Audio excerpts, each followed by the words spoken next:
বিদ্যাভারতী উত্তরবঙ্গের সাংস্কৃতিক মহোৎসব অনুষ্ঠিত হচ্ছে মালদা শহরের সরস্বতী শিশু মন্দির প্রাঙ্গণে।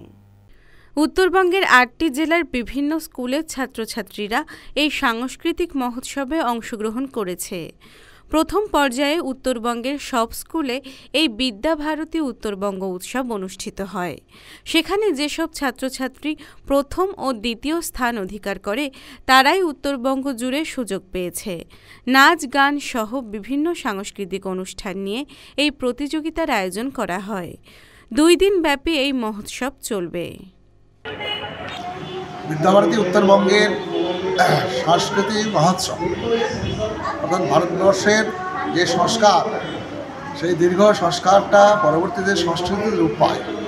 সেই সংস্কৃতি আমরা যে কোনো কারণে হোক ভুলে গেছিলাম বা আমাদেরকে ভুলে দেওয়া হয়েছিল পরাধীন ভারতবর্ষের শিক্ষা ব্যবস্থা বা সমাজ ব্যবস্থাতে। পরবর্তীতে এই আমাদের ভারতবর্ষের যে সনাতন হিন্দু সমাজ, তাদের উত্তরপুরুষকে সেই সংস্কার, সেই সংস্কৃতি সম্পর্কে অভিহিত করার জন্য শিক্ষার মধ্য দিয়ে এই সংস্কৃতিকে জাগরণ করার জন্য কার্যক্রম চালাচ্ছে। প্রায় 1925 সালের পর থেকে শুরু হয়েছে। আর বিদ্যাভারতী নামক যে প্রতিষ্ঠান বিভিন্ন স্কুল তৈরি করে সেই বিদ্যাভারতী স্কুলের বিভিন্ন ছাত্রছাত্রীকে এই সংস্কৃতি বোধ তাদের মধ্যে জাগরিত করছে। কোন সংস্কৃতি?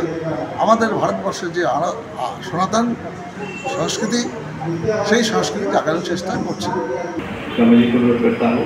মালদা টুডে।